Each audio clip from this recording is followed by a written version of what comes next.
Your life is an expression of your programs, because 95% of your life comes from the subconscious. What would happen if your subconscious programs matched the wishes, desires, and aspirations you hold in your conscious mind? Twice a day, your brain is prepared to download information, and this is where you can reprogram your subconscious mind. The conscious mind, being creative, can learn from reading a self-help book, going to a lecture, watching a movie.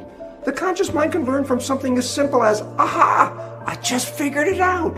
So the conscious creative mind has many different ways of downloading information.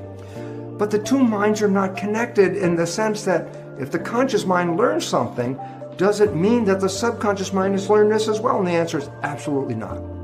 The conscious mind learns through its creative processes, but the subconscious mind learns primarily in two ways. I say, so what's different? I say, conscious mind, read a book, watch a movie, hear a lecture, it's downloaded, it already knows.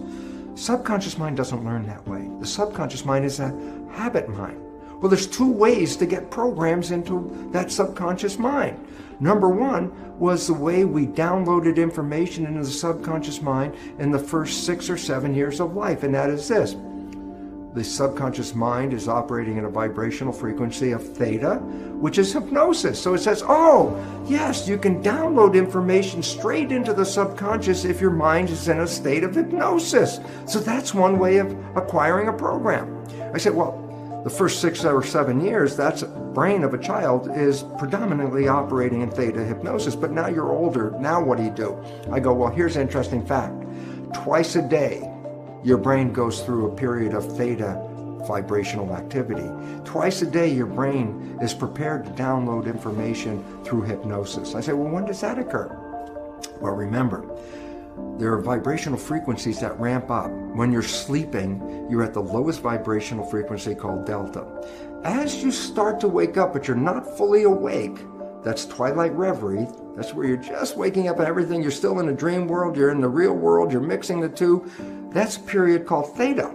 So you go from dead sleep, delta. As you begin to wake, the vibrations start to go up and you're in theta. So there's a period of theta where hypnosis can occur. But as you get more awake, theta gets to a higher vibration. Alpha, that's calm consciousness. You're just waking up. You're doing your routine chores of getting ready to leave the house. And by the time you're getting ready to go to work or at work, your brain ramps from alpha, calm conscious, to beta, which is the active consciousness that we usually engage in the busy world in which we live. Well, then you come back home. Well, you've been operating in beta at work, and guess what? You come home, you start to calm down, your brain slips into the lower vibrational frequency, alpha, calm consciousness, and as you start to get ready to go to bed, guess what? From alpha, it drops down to theta as you start to fall off to go to sleep. And when you finally are in sleep, you go from theta to delta. So that means as you're going to sleep, as you're going from the alert state to the sleep state, you also pass through theta. So twice a day, your brain is engaged in theta. On the way in waking up, going from delta to higher vibrations, you pass through theta.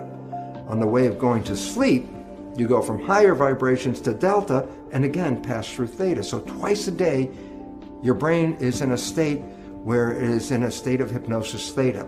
And this is where you can use subliminal tapes to reprogram your subconscious mind. As you go to bed, if you put earphones on with subconscious programming to change whatever behaviors you want to change, as you're going to bed, those earphones on your head, as you go into theta, your alpha consciousness is now disappearing. You're in theta, and in that period of theta, which is twilight reverie, the recording of the tape is being downloaded straight into the subconscious.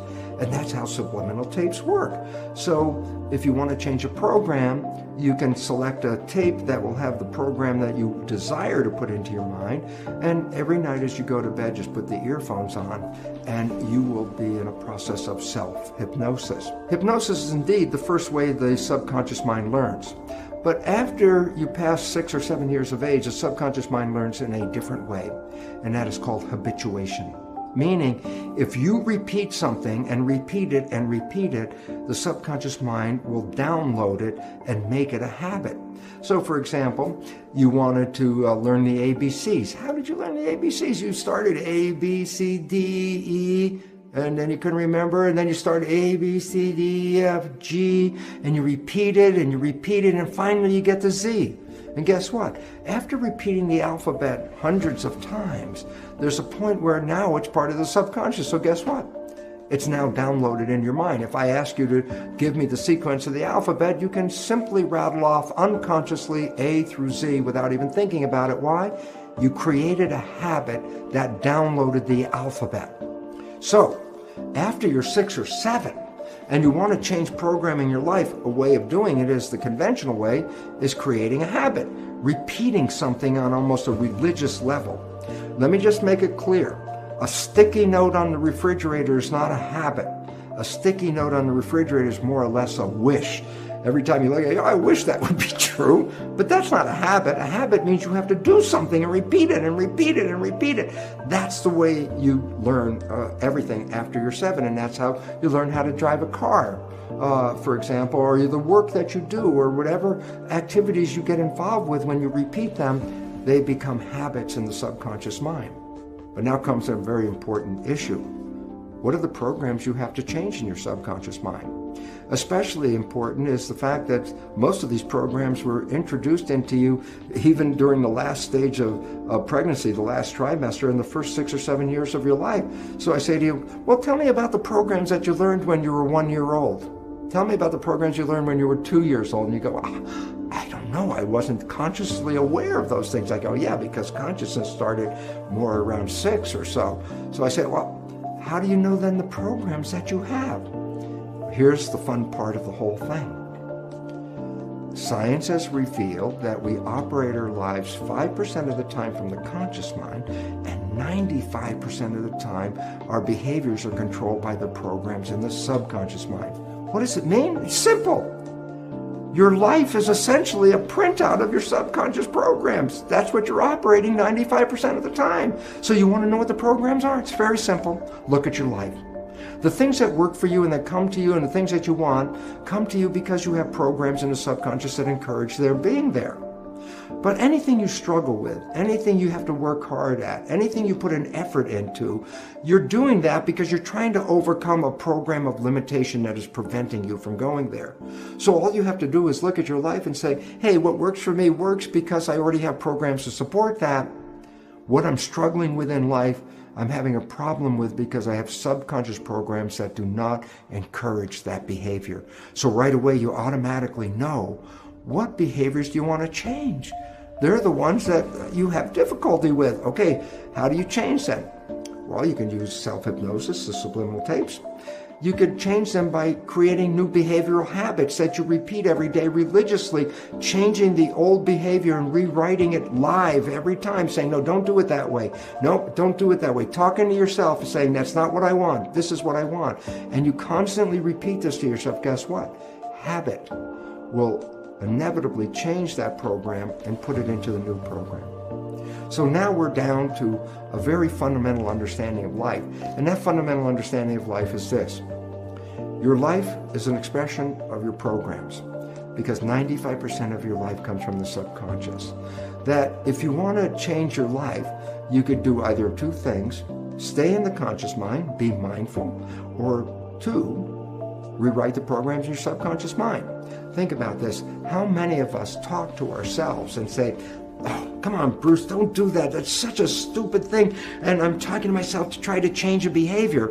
And it's very frustrating because the more I talk at myself, the less the behavior is changing. And the more I talk, the more angry I get with myself because I'm not listening to my own suggestions. And then I ask people to stop for a moment. I say, you're talking to yourself. Who are you talking to? And you say, well, I'm talking to my subconscious mind. I go, well, there's the problem. The subconscious mind is like a tape recorder. There's nobody in there. So all of that effort to try to change the subconscious mind by talking to it is a waste of time for a very simple reason. There's nobody in there to respond to your new wishes and your new desires. You actually have to engage hypnosis, habituation. What is the consequence of rewriting it? And simple answer is this. What would be the consequence if your subconscious programs matched the wishes, desires, and aspirations you hold in your conscious mind? Thank God we can reprogram the subconscious mind.